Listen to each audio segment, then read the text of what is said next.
Assalamualaikum warahmatullahi wabarakatuh. Bunyi.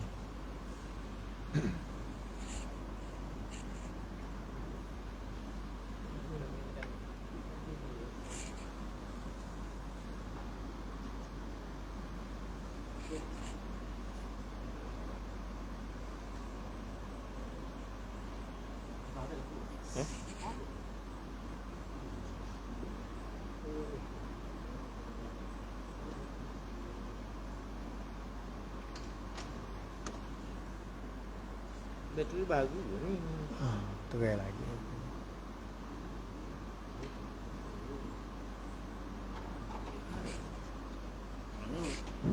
Ada? Sini ada sana. Longgar sini. Langgar. Bunyi kok. Ada tak? Ada. Alhamdulillah.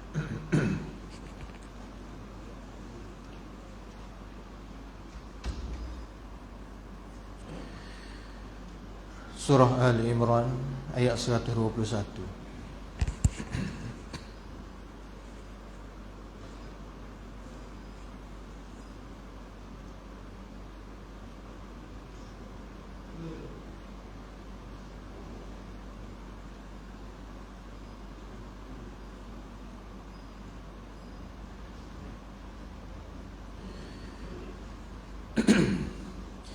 أعوذ بالله من الشيطان الرجيم.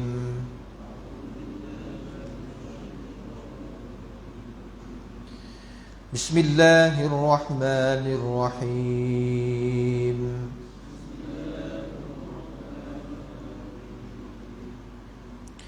وإذ غدوت من أهلك تبوئ المؤمنين مقاعد للقتال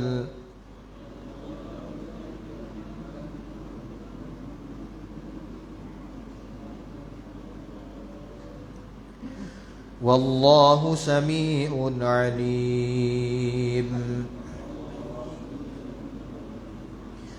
إذ هم الطائفتان منكم أن تفشلا والله وليهما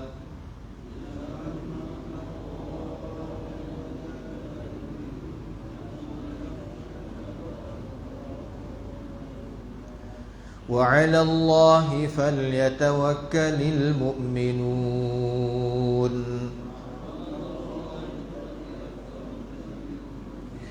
ولقد نصركم الله ببدر وأنتم أذلة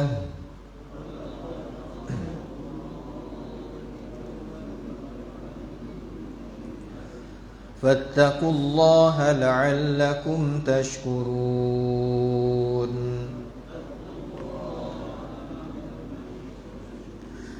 إذ تقول للمؤمنين ألن يكفيكم أن يمدكم ربكم ب3,000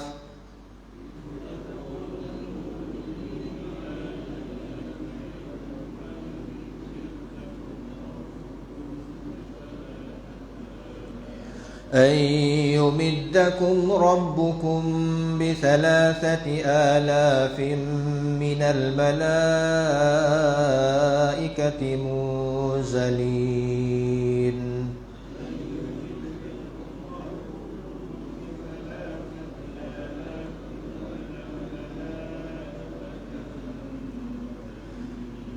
بلى إن تصبروا وتتقوا ويأتوكم من فورهم هذا يمددكم ربكم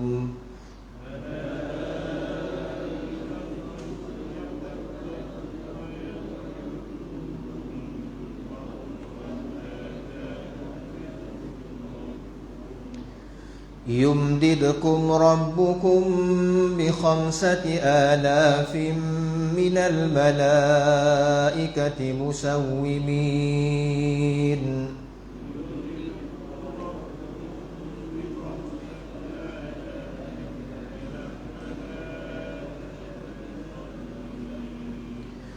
وما جعله الله إلا بشرى لكم ولتطمئن قلوبكم به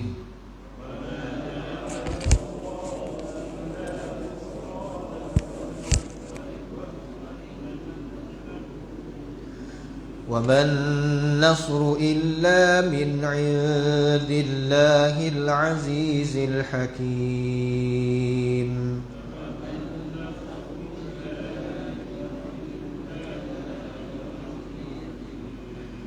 ليقطع طرفا من الذين كفروا أو يكبتهم فينقلبوا خائبين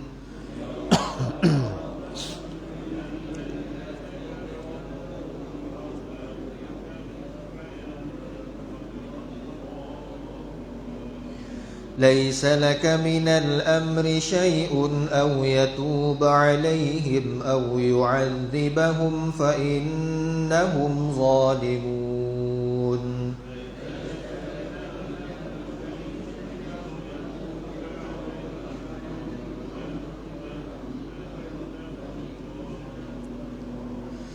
ولله ما في السماوات وما في الأرض يغفر لمن يشاء ويعذب من يشاء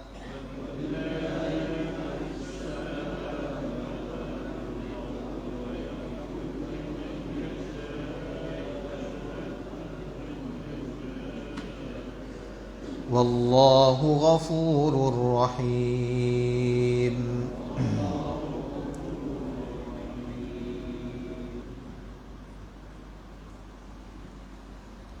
Ayat 121,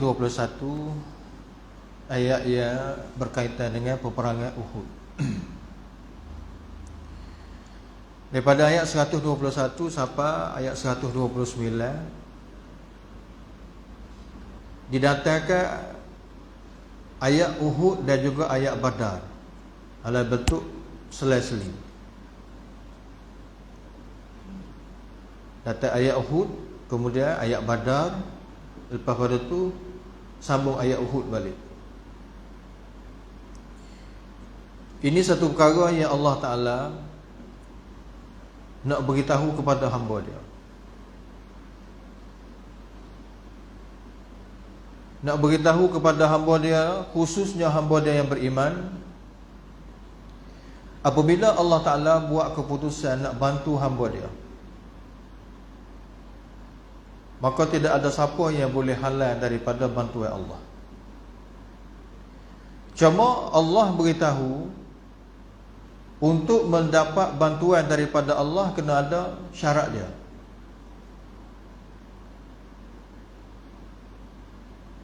Untuk memperolehi bantuan daripada Allah kena ada syarat.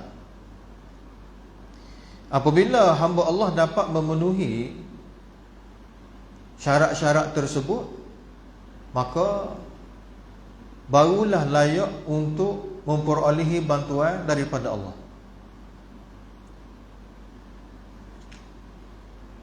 Syarat yang pertama, mesti kena takwa. Disebut nanti dalam ayat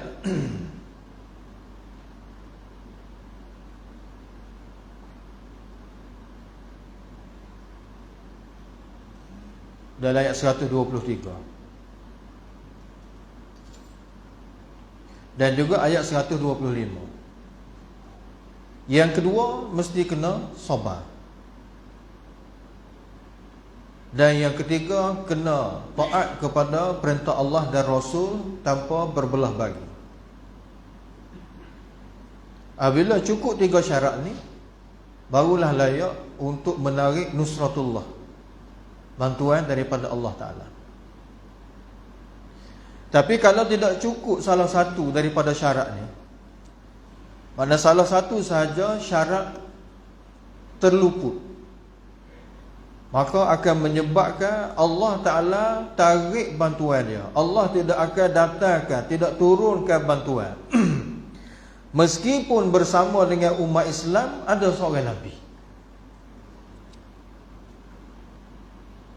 Sejarah telah buktikan kepada kita dalam peperangan Badar, Nabi ada sekali. Dalam peperangan Uhud, Nabi ada sekali. Dalam peperangan Badar, jumlah tentera Islam, tentera mukmin pada ketika itu sangat-sangat kecil bilangnya dia. Disebut dalam Quran azillah, bilangnya tak pernah sabar nak berhadapan dengan musuh 3 kali ganda jumlah bilangnya dia. Ahli Badar 313 orang, musuh 1000. Yang pertama. Yang kedua, kelengkapan perang bagi pihak sahabat Nabi ni tak cukup. Tentera berkuda 2 orang, hak naik unta 70 orang. Lepas tu ratus-ratus hak lain tu jalan kaki belakang. Pas pedang tak cukup, bawa habis, jumpa pedang patah, akak pergi. Tapi oleh kerana dalam peperangan Badar, umat Islam pada ketika itu, dalam jiwa mereka, sifat mereka, ketiga-tiga syarat tadi cukup belaka. Ati'ullah wa ati'ur rasul, taat perintah Allah dan Rasul, ini A. Takwa dalam jiwa mereka mantap, dan sabar mereka menghadapi musuh dalam keadaan serba kekurangan juga di peringkat tinggi. Allah Ta'ala datangkan bantuan kepada mereka. Lalu natijahnya terhasillah kemenangan. Dalam peperangan Uhud, bilangan tentera Islam ramai dan juga memiliki kelengkapan perang. Tentera berkudanya ramai, senjata pun banyak. Sebab senjata yang dirapah pada tahun sebelum iaitu pada tahun 2 Hijrah, pada bulan Ramadan berlaku peperangan Badar.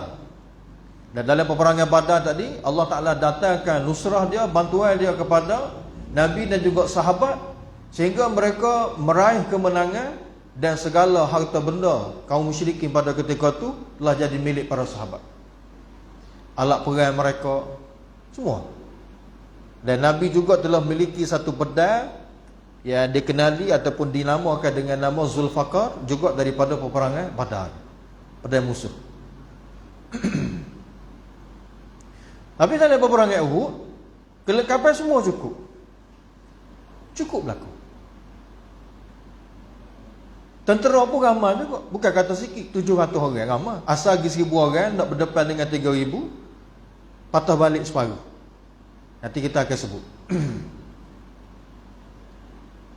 Tapi walaupun jumlahnya ramai, dan para sahabat ketika itu berada dalam keadaan tidaklah kata suasana mereka seperti mana dalam suasana Badar, tidak.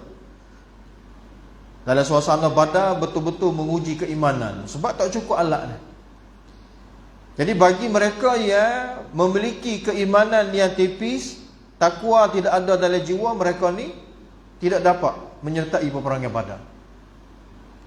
Kalau dalam jiwa mereka masih lagi ada meletakkan keyakinan dengan jumlah yang ramai kita akan peroleh kemenangan, tanpa ataupun dengan kata lain mengabaikan tuntutan Allah dan Rasul, maka selama-lamanya tidak akan dapat kemenangan.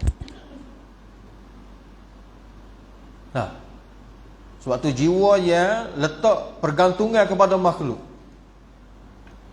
dia panggil mengharap pada makhluk. Seramai mana yang dapat bantu kita, maka kita akan memperoleh kemenangan. Kalau ramai tak tolong kita, kita akan tewas. Maka menyebabkan seorang tu dia punya keyakinan tidak ada kepada Allah Ta'ala, ataupun dengan kata lain begitu lemah. Akibatnya Allah tidak akan datangkan nusrah dia, Allah Ta'ala tidak akan bantu, tidak akan tolong. Sebab tu berlaku dalam peperangan Uhud, Nabi SAW diajar pada para sahabat dia tidak yakin dan tidak percaya kepada jumlah. Dia nak terbiak umat dia. Jangan letakkan kepercayaan dalam jiwa kamu dengan bilangan yang ramai kamu akan menang. Sebab jak zaman dulu sampai ke kiamat nanti, tidak pernah berlaku dalam sejarah Ahlul Haq jumlah dia lebih ramai daripada Ahlul Batil. Hukum mana pun nisbah pada ramai, batil semua ramai.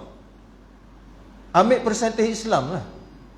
Hari ni kalau kita tengok, buat kajian, umat Islam berapa persen berbanding dengan kafir satu dunia, ramai mana?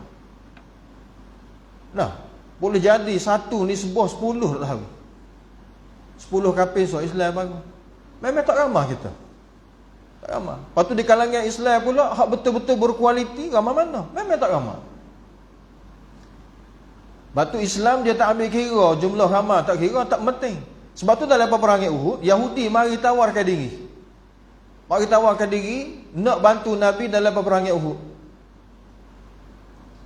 Nabi ada prinsip dia. Nah, Nabi ada prinsip dia dalam peperangan ni kita tidak akan sekali-kali menggunakan bantuan daripada kufar untuk nak lawan kufar. Maka soalan pertama diajukan oleh Nabi kepada mereka, Nabi kata, tanya mereka, akidah mereka lagi mana? Islam dah ke tak lagi? Mereka kata tak Islam. Maka Nabi SAW beritahu kepada wakil dia, Nabi kata, kamu pergi jumpa semula dengan mereka, dengan pokok Yahudi ni, beritahu kepada mereka. Nabi suruh mereka balik dengan cara yang baik. Dan Nabi beritahu, kami sekali-kali tidak akan meminta bantuan daripada orang yang berakidah syirik untuk nak lawan mereka yang berakidah syirik. Prinsip tu ada. Habis kalau letak keutamaan pada jumlah, maka kita akan gadai prinsip. Sebab tu dalam peperangan Uhud, dalam peperangan Badar ni, dua kisah ni patut diambil pengajaran oleh umat Islam. Sampai hari ni memang kena kaji semua, kena baca semua supaya dia menjadi satu ibrah, satu pengajaran kepada kita. Sebab dalam peperangan Badar umat Islam menang dengan keadaan tidak dijangka. Musuh pula ramai mati, semua kepala pengat mati berlaku. 70 orang pembesar-pembesar Quraisy yang menjadi penghalang utama kepada orang bawahan nak masuk Islam pada ketika itu, Allah Ta'ala binasakan mereka dalam peperangan Badar. Dalam peperangan Uhud, umat Islam kalah. Umat Islam kalah. Nabi berada bersama dengan mereka. Tu Nabi itu ada sekali, puncanya kerana tidak patuh kepada arahan Nabi. Kerana cuai dari sudut kesabaran, sifat sabar tu tak ada, ekoran sifat sabar tu dia tidak jaga, maka menyebabkan dia langgar larangan daripada dia langgar apa yang Nabi SAW telah larang. Ini apa yang berlaku dalam peperangan Uhud. Jadi peperangan Uhud berlaku setahun selepas pada peperangan Badar. Peperangan Badar berlaku lebih kurang dalam bulan Ramadan pada tahun 2 Hijrah. Peperangan Uhud berlaku pada bulan Syawal, pertengahan Syawal. Ada beberapa versi riwayat lah, ada kata berlaku pada 3 Syawal, berlaku pada 4 Syawal.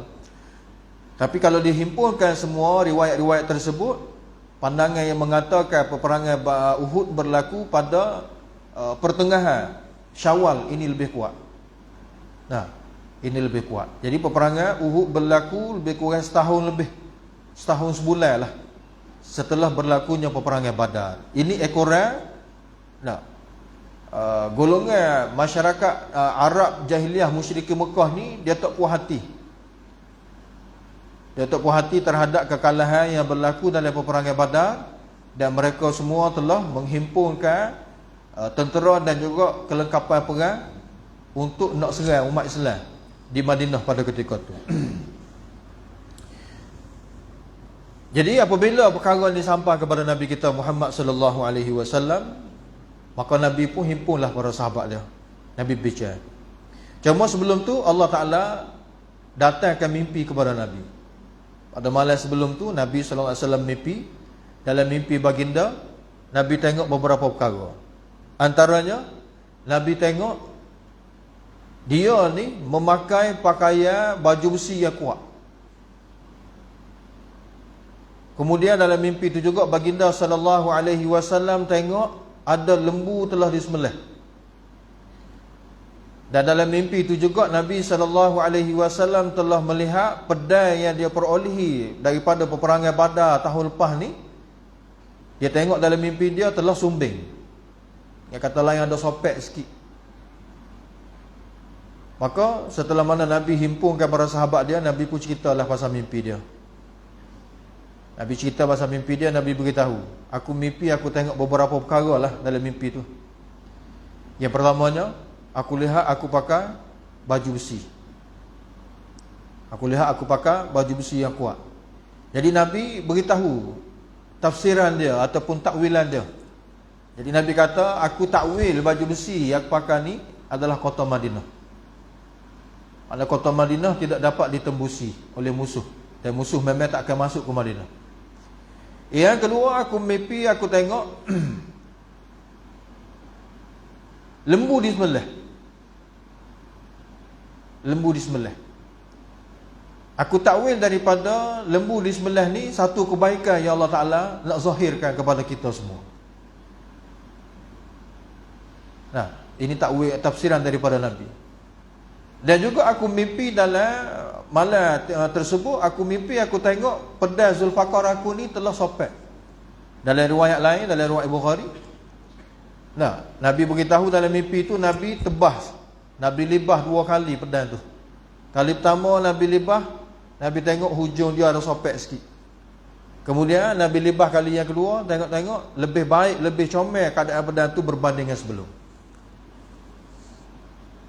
Nah, lalu Nabi beritahu serpihan yang dia tengok dalam mimpi pada pedang dia tu, ini pada tafsiran Nabi, alamat maknanya kamu tidak akan mendapat kemenangan dalam peperangan Uhud. Nabi beritahu dah kepada sahabat dia tentang baginda bermimpi. Satu lagi baginda mimpi dalam riwayat lain, Nabi mimpi juga dalam tu Nabi berlindung dalam keadaan peperangan berlaku, Nabi berlindung di sebalik batu besar. Jadi Nabi tafsirkan Nabi berlindung di sebalik batu besar yang dia tengok dalam mimpi tadi itu sebagai tentera yang bertahan sampai kesudah dalam peperangan Uhud. Lalu Nabi himpunkan para sahabat dia, Nabi minta pandangan. Cuma sebelum Nabi minta pandangan, Nabi koyak pandangan dia dulu. Nah, sebab ni dalam mesyuarat, Nabi himpunkan sahabat dia, Nabi mesyuarat. Jadi mesyuarat ni tidak semestinya mengikut pandangan dia dah. Nabi panggil para sahabat, dia himpun semua sekali, Nabi beritahu ni pandangan dia. Ini cara mesyuarat dia panggil. Cara mesyuarat, kita ada pandangan kita utarakan. Lepas tu orang lain boleh jadi dia ada pandangan dia utarakan. Jadi mesyuarat ni dia bukan satu perkara yang telah dibuat keputusan luar, masuk mesyuarat jadi keputusan hak buat keputusan dalam tu. Itu bukan mesyuarat dia panggil. Mesyuarat ni perbincangan dalam majlis tu. Dia tidak boleh ada perbincangan sebelum, tak boleh ada perbincangan selepas. Tu mesyuarat syar'i. Dalam majlis tu, kalau ada gapo-gapo pun dalam majlis tu. Bila luar majlis dah tutup buku dah. Tapi bagi orang yang tidak mengikut syariat, sebelum mesyuarat tu dia buat mesyuarat kecil dah. Lepas tu bila berlaku mesyuarat betul, tak puas hati pula dia buat mesyuarat pula luar. Tu bukan cara Islam tu. Cara Islam dalam majlis tu mesyuarat. Jadi Nabi beritahu pandangan dia. Nah, oleh kerana memang dah keputusan peperangan tu akan berlaku kukuk mana pun, memang tentera musyrikin Mekah nak mari ke Madinah, nak mari serang ni. Maka Nabi kata, pada pandangan saya lah, saya berpandangan kita duduk saja dalam kota Madinah. Nah, kita duduk saja dalam kota Madinah, kita tunggu kedatangan mereka. Apabila mereka sampai, mereka masuk dalam Madinah, kita bunuh mereka. Ini cara yang Nabi mula-mula. Cuma sahabat Ansar jawab, sahabat Ansar kata, ya Rasulullah, musyrikin Mekah ni zaman kita tak Islam lagi, pok dia tak berani dah nak kacau kita dalam Madinah. Pok dia tak berani dah nak mari. Sebab Ansar ni daripada Aus dan Khazraj. Dua-dua ni dikenali sebagai kaki perang juga. Jadi musyrikin Mekah ni kira jugalah. Walaupun Arab Mekah ni pokok gelebar, tapi apabila dengar nama Aus dan Khazraj ni jenis kaki perang sama ni, nak masuk tak berani juga, nak masuk lebih-lebih lagi nak masuk kampung orang. Jadi Ansar pun jawablah. Ansar pun kata, ya Rasulullah, pokok musyrikin Mekah zaman sebelum Islam lagi, masa tak Islam lagi, pok dia tak berani dah masuk Madinah. Lepas Islam kau tak berani. Mana pok dia nak ajak kepada Nabi, Ansar beritahu kepada Nabi, ya Rasulullah, kalau kita nak tunggu mereka di Madinah, mereka tak masuk. Nah, Mereka tak masuk. Dan orang jenis jiwa perang ni, dia tak sel lah kata, dia nak kok mana pun berdepan lah dengan musuh. Lalu apabila mereka beritahu gitu kepada Nabi, mafhum daripada kenyataan mereka ni, baik kita pergi serang mereka, baik kita pergi perang dengan mereka, di mana-mana tempat. Maka Nabi SAW jawab, sya'nakum idzan, kalau gitu gak, terima pandangan kamu lah. Maknanya Nabi menerima idea ataupun cadangan daripada golongan Ansar, bercanggah dengan apa yang telah diutarakan oleh Nabi pada peringkat awal. Lepas pada Nabi kata, Nabi terima cadangan mereka, maka Nabi pun ambil baju perang, saut pakar. Nabi start pakar dah, maknanya nak pergi dah ni. Kemudian sahabat Ansar mari mikir semula, pakat bicara pun dia, kita waktu ambil cadangan ni bermakna kita tolak pandangan Nabi ni. Dia rasa tak selesa. Kemudian mereka mari jumpa pula dengan Nabi, ya Rasulullah. Kira gini ya Rasulullah, kita pakai ikut pandangan Tuhan hak mula-mula. Kalau ikut pandangan tu kan, lambat lagi nak pergi perang, kita tunggu ya. Tunggu musuh mari. Jadi tak buat persiapan awal pun tak apalah. Nabi beri jawapan, tidak patut pun bagi seorang Nabi yang telah pakai baju perang, lepas tu tak pergi perang lagi, buka dah baju perang. Maknanya kok mana pun seorang Nabi dah pakai baju perang, dia kena pergi dah perang. Lepas pada perang baru boleh balik buka. Sahabat pun faham. Sahabat pun faham, maka mereka pun aku dengan keputusan Nabi. Itu.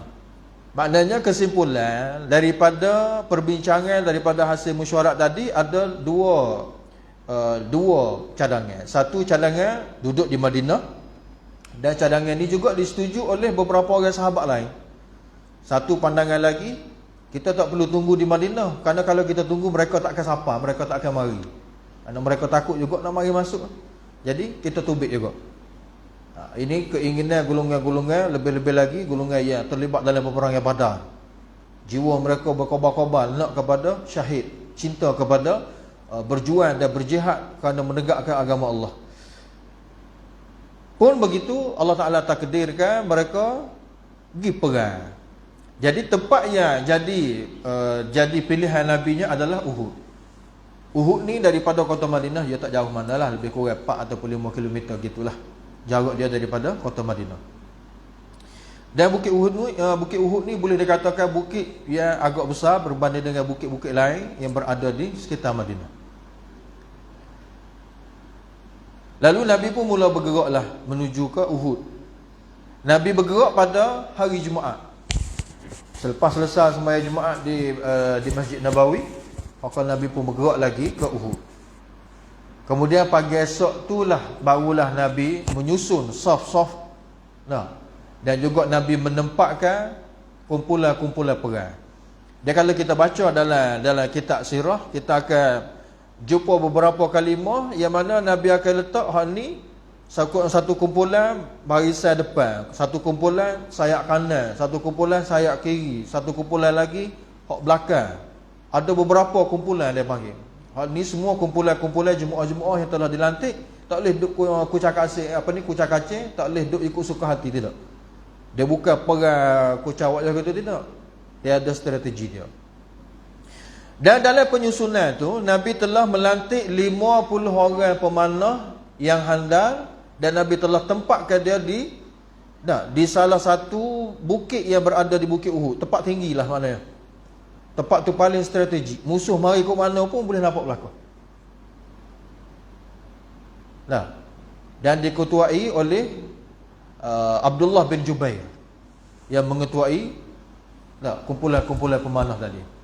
Dan sebelum Nabi arahkan mereka pergi duduk atas bukit, Nabi telah pesan kepada mereka. Pesanan Nabi-Nya, kamu kena tetap berada di posisi kamu. Maknanya 50 orang pemanah ni jangan sekali-kali turun daripada tempat yang telah aku arahkan kamu duduk. Jangan. Walaupun kamu tengok kemenangan telah berpihak kepada kamu, Nabi pesan dah. Ataupun kamu tengok musuh ganyang kami, maknanya kami kalah di tangan musuh, mu juga jangan tinggal tempat tu. Kecuali aku hantar utusan kepada kamu, beritahu kepada kamu, barulah kamu boleh turun ikut keputusan. Tapi selagi mana tidak sampai utusan daripada aku kepada kamu, kamu hendaklah tetap berada di tempat tu. Bahkan Nabi sebut dalam hadis, andai kata ditakdirkan burung-burung mari khumung ke atas mayat-mayat kami kerana kami telah kalah di tangan musuh, kamu jangan turun daripada tempat kamu. Begitu sekali pesanan Nabi kepada mereka. Kemudian Allah Ta'ala takdirkan berlakulah peperangan Uhud. Nah, oleh kerana penempatan ahli-ahli perang ni, panglima-panglima perang ni Nabi atur belakang, Nabi susun belakang, dan kedudukan 50 orang pemanah ni berada pada kedudukan yang begitu strategik, menyebabkan musuh ramai dah mati, tewas banyak dah. Sehingga mereka lari bertempiaran lari, pakat lari belakang, tinggal belakang harta. Apabila keadaan yang berlaku, jadi tentera Islam hak bawah tu dah tengok musuh lari, maknanya pada sangkaan mereka kalah lah. Hak bawah ni kat dia himpun lah harta ghanimah. Adalah perkataan dalam riwayat menyebutkan mereka melaungkan kalimah al-ghanimah, al-ghanimah, maknanya harta ghanimah banyak ni. Jadi para sahabat hak duduk atas bukit 50 orang ni, dia tengok terlalu banyak harta. Sebab memang pokok musyrikin Mekah ni dia anggap ni sebagai perang besar sungguh, dan dia memang mereka rasa mereka boleh menang. Dia bawa habis harta benda. Sebab apa dia bawa harta banyak tu? Kalau menang, dia buat pesta besar-besaran. Lalu hak atas ni tengok sahabat-sahabat dia duduk bawah, dia duduk hipu harta banyak, pok dia pun terjun turun. Terjun turun. Kita tidak boleh tafsirkan mereka terjun turun tu kerana gila kepada dunia, bukan. Sebab mereka turun pun mereka tak boleh ambil, sebab ghanimah dibagi oleh Nabi. Kita tak boleh kata sahabat Nabi ni dia pakat kumu belakang ni kerana apa? Kerana nak banyak tu, kerana nak bolok ke dia. Tak boleh. Sebab apa? Sebab pembahagian harta ghanimah terletak di tangan Allah dan Rasul. Yas'alunaka 'anil anfal, qulil anfalu lillahi war rasul. Tak boleh ambil suka-suka hati. Bahkan ambil walaupun sebesar jarum saja, ambil daripada harta ghanimah, dikira curi. Dan kesalahan ni kesalahan besar dalam Islam. Jadi kita tidak boleh mengatakan mereka para sahabat ni tinggal turun tu kerana apa? Kerana gila kepada dunia. Sahabat Nabi bersama dengan Nabi bukan gila kepada dunia, sebab awal-awal masa nak pergi ke peperangan Uhud tu, Nabi turun dengan 1000 orang. 1000 orang lagi. Dan memang tahu dah, Nabi royak dah, kokok mana pun kita akan perang ni. Siapa tengah jalan? Abdullah bin Ubay bin Salul, bapa munafik ni. Dia duk hasut lama dah, dia tak setuju petang lagi dengan keputusan Nabi masa di Madinah. Dia tak setuju dah. Sebab pada pandangan dia, apa nak pergi perang ni? Orang munafik dia cukup takut ke perang? Takut mati. Sebab mereka ni bersifat ya'lamuna zahiran minal hayatid dunya. Mereka hanya tahu zahir dunia. Jadi pada pandangan mereka bila mati kan habis, tak ada.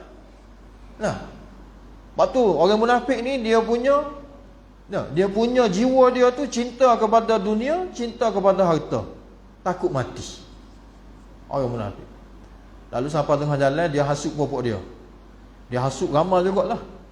Dia hasut, dia kata, aku beritahu, maknanya tak perlu ikutlah tentera Muhammad ni, mu tak dengar, mu ikut juga.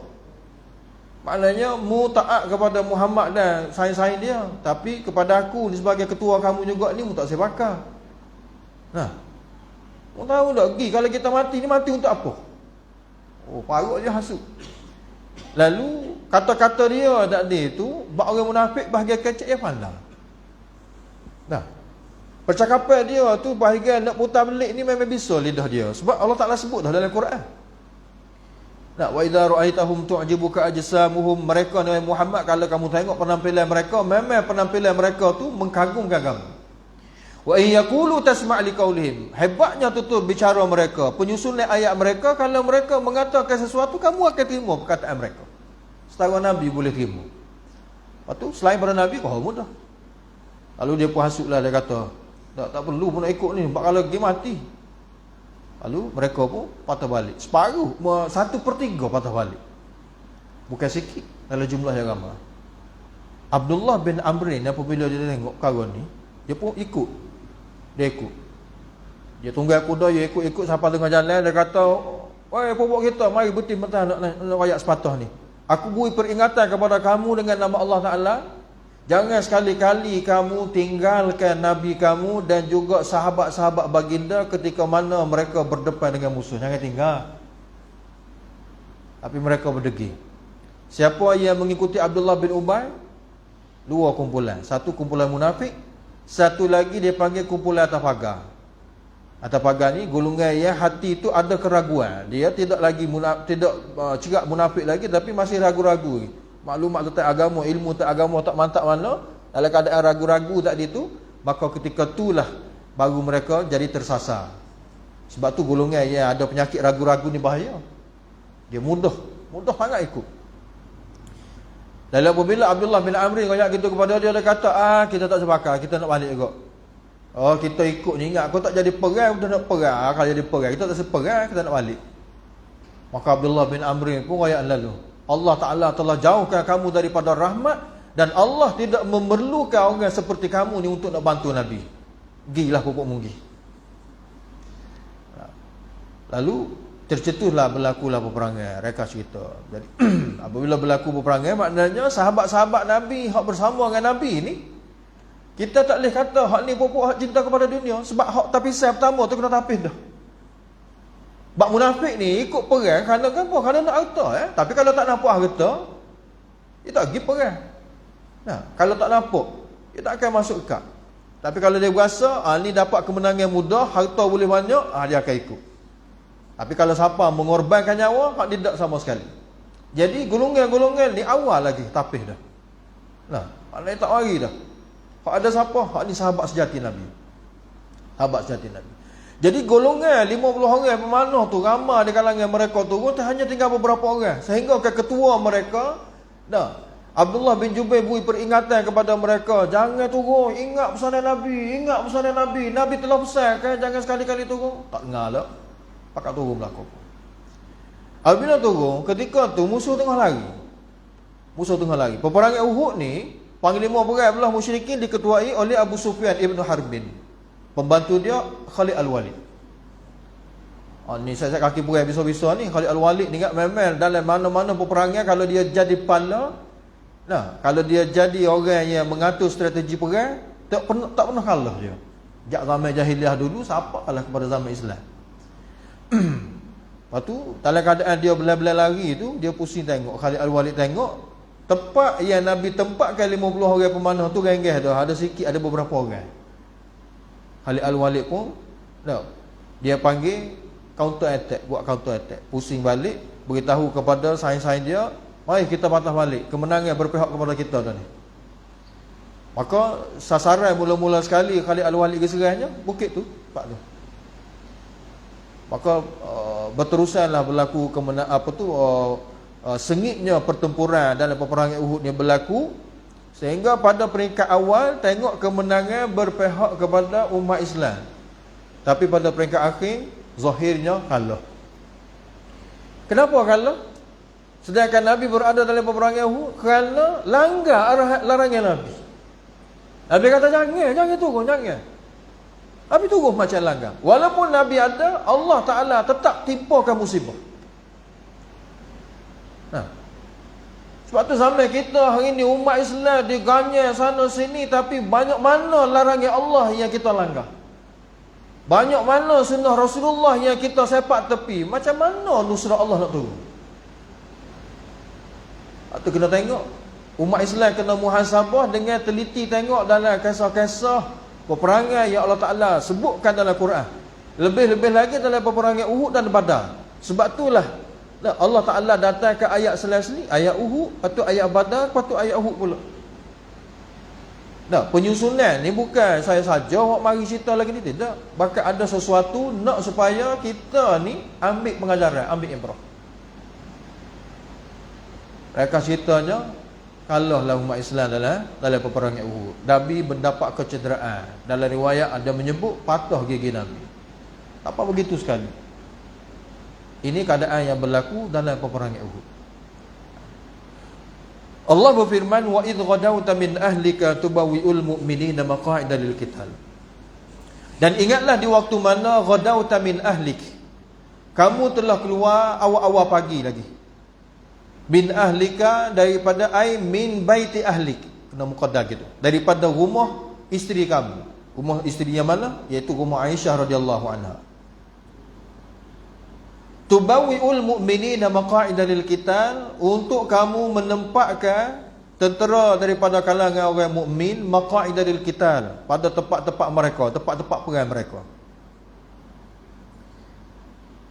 Tu. Sini ada dalam setengah-setengah kitab tafsir dia akan sebutlah, sebab dalam riwayat yang sahih lah, Nabi keluar daripada rumah Aisyah selepas pada sembahyang Jumaat. Nabi menuju ke Uhud. Dalam ayat ni sebut idh ghadauta, dan ingatlah di waktu kamu keluar, di waktu pagi yang kamu keluar daripada rumah Aisyah. Jadi ke mana? Nah, jawab dia, Nabi keluar daripada rumah Aisyah itu memang selepas pada Jumaat. Cumanya keluar waktu pagi ni, iaitu pada pagi Sabtu, untuk Nabi nak susun kedudukan tentera-tentera. Jadi pakai sebut gitu tu, keluar waktu pagi, mudah. Sebab penyusunan tentera tu berlaku pada waktu pagi. Wallahu sami'un ali, dan Allah Ta'ala zat yang maha mendengar. Dia maha mendengar setiap tutur bicara kamu. Daripada kalangan kamu ada yang kata begitu, ada yang kata begini, semua Allah Ta'ala maha dengar. Ali maha mengetahui apa yang kamu tidak luahkan, kamu tidak ungkapkan dengan lidah kamu, tapi terbuku dalam hati kamu. Allah maha mengetahui. Badal yang pertama, badal kepada id, yakni idhammat ta'ifatani minkum. Seperti mana kita sebut tadi, apabila bergeraknya Nabi dan bersama sahabat-sahabat dia menuju ke Uhud, Abdullah bin Ubay ni telah menimbulkan keraguan, telah menghasut, dan 1/3 telah ikut mereka balik ke Madinah. Tinggal lagi lebih kurang 700 orang lebih sahabat-sahabat Nabi, yang terdiri daripada Aus dan juga Khazraj, dan juga daripada kalangan Muhajir. Tapi terdetik juga dalam hati golongan Aus dan juga Khazraj, iaitu daripada kabilah Bani Harithah dan juga Bani Salamah ni, terdetik dalam hati mereka ni, nak patah kelik atas, nampak perempuan ni patah kelik. Ada mari perasaan tu, tapi dia panggil mari dengan bentuk ham, dengan keinginan, tapi tidak jazam. Macam kita kecek lah jiwa kita, kalau kelik ni jadi hijau ni, pergi dah sampai dekat jalan, kalau balik sedap ni, duduk rumah kan boleh berehat, boleh begitu, boleh begini. Itu baru dia panggil apa? Keinginan yang terhasil daripada hadisun nafs, perbicaraan dalam jiwa kita. Kita tahu keputusan lagi. Dia jadi sungguh, akan nak ambil kira sungguhnya. Mula-mula kecek gitu, lama-kelamaan patah balik. Kena patah balik ni. Patah balik tu dia panggil jazam. Dalam bentuk azam, dia panggil dalam bentuk tekad. Jadi apabila dalam bentuk tekad, auto dah tak ambil kira. Tapi apa yang berlaku kepada dua kelompok ni disebut ni idhammat ta'ifatani minkum. Ingatlah di waktu mana dua kelompok daripada kalangan kamu. Siapa dua kelompok ni? Daripada Bani Salamah dan juga daripada Bani Harisah. Daripada Bani Salamah ni Aus, daripada Bani Harisah ni Khazraj. Dua-dua ni terdetik, kalau patah balik ni ada dalam hati mereka. Terdetik dalam hati mereka tu untuk nak patah kelik lah, antafsyalah, untuk mundur ke belakang. Tapi oleh kerana mereka tak buat keputusan lagi, Allah Ta'ala mantapkan jiwa mereka. Allah Ta'ala teguhkan pendirian mereka. Nak beritahu kepada kita, sekadar hadisun nafsi, keinginan dalam jiwa, kalaulah tidak dijazamkan, tidak akan dikira salah. Tapi apabila kita telah kecek dalam jiwa kita dan kita buat keputusan nak buat, macam seorang tu niat nak buat sesuatu kejahatan, dan dia buat keputusan, kok mana pun aku nak buat, ada kira dah, dikira dia telah lakukan satu kejahatan. Tak buat lagi, kalau buat kira pula. Apa tak? Tu. Jadi hak ni batu Allah Ta'ala guna kalimah ham. Kalimah ham ni maknanya tidak jazam lagi. Adalah keinginan tu, biasalah. Macam kita bulan puasa, musim panas ceng-ceng lah. Lalu-lalu pulak pukul 3 petang, kat orang jual di bazar, peluh balai tengok. Oh, sedap kalau minum air. Ham tu ada.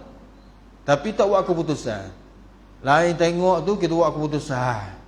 Nak patah gelik nak beli.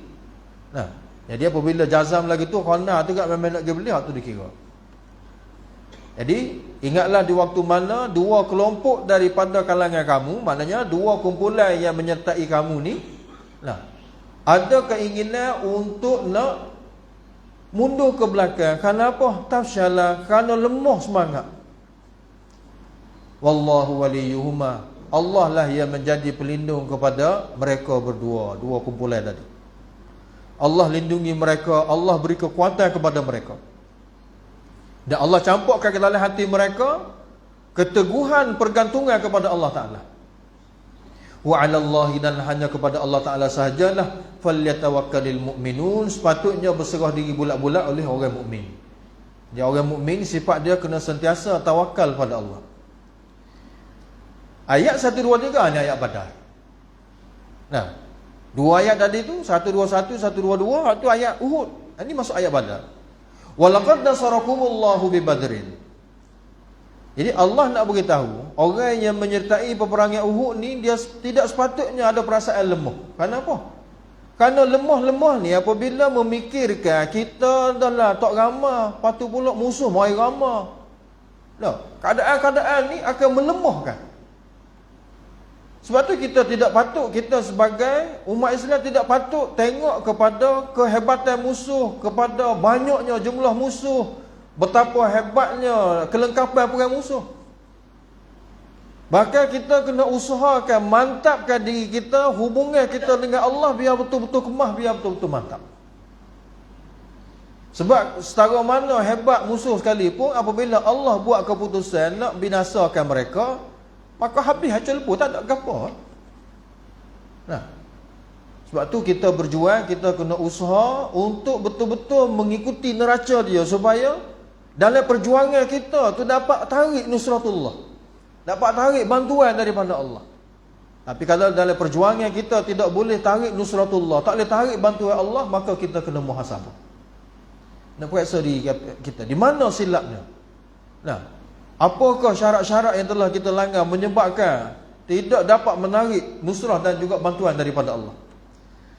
Jadi Allah beritahu, orang mukmin sepatutnya bergantung penuh kepada Allah, sebab Allah pernah buktikan dalam peperangan Badar, dalam keadaan kamu sangat lemah, dalam jumlah bilangan yang amat sedikit, kelengkapan perang pun tak cukup, Allah datangkan bantuan sehingga dapat menewasi kumpulan musuh dalam jumlah yang begitu ramai dengan memiliki kelengkapan perang yang cukup. Kalah mereka balik dengan penuh kehinaan. Allah pernah zahirkan bantuan kepada kamu. Dalam peperangan Badar, Allah zahirkan bantuan daripada malaikat. Allah hantar malaikat lagi. Tidak semestinya malaikat, Allah Ta'ala boleh guna belaka makhluk dia mana-mana seperti mana berlaku dalam peperangan Ahzab. Malaikat tak turun. Nah, tapi Allah Ta'ala hantar angin. Angin didengari oleh musuh, musuh bakal lari belakang, takut. Tak semestinya malaikat. Tapi dalam peperangan Badar, Allah nak zahirkan, Allah hantar malaikat. Walaqad nasarakumullahu bi Badrin. Dan sesungguhnya Allah Ta'ala pernah bantu kamu dalam peperangan Badar. Pada ketika tu wa antum azillah, hal keadaan kamu dari sudut bilangan sangat-sangat azillah. Azillah dengan makna qalilah, sangat-sangat sikit. Nah, sikit dari sudut bilangan orang dia, dan juga sikit nisbah kepada silah senjata, kelengkapan perang tak cukup maknanya. Ahli perang pun tak cukup, kelengkapan perang pun tak cukup, kenderaan pun tak cukup belaka.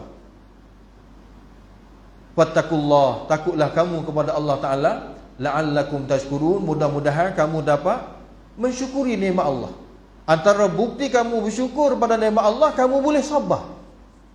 Sabar ni tanda alamat syukur. Dan sabar tidak akan berlaku, dan seterusnya syukur tidak akan sempurna sekiranya takwa tidak ada dalam jiwa kamu. Sebab tu ditakdimkan fattakullah. Jadi daripada takwa tadilah akan dapat menghasilkan sifat syukur kamu kepada Allah. Dan apabila sifat syukur tu ada kepada kamu, dan alamat syukurnya kamu boleh taat perintah Allah. Dan di antara perintah Allah yang besar pada ketika ni adalah sabar. Nah, saat ni perintah Allah usahanya, kamu kena sabar. Iztakulu lil mu'minin, di waktu mana kamu beritahu kepada sahabat-sahabat daripada kalangan orang mukmin, kamu beritahu kepada mereka, ala yakfiyakum, tidakkah mencukupkan kamu, ayyumiddakum rabbukum, nah, Rabb kamu Allah Taala membantu kamu, mendatangkan, menghantar bantuan kepada kamu, bi salatati alafin minal malaikati muzalin, dengan jumlah 3,000 malaikat yang diturunkan daripada langit. Tak cukup ke? Tak cukup ke? Ini semua pertanyaan hasil daripada wahyu yang Allah wahyukan kepada baginda.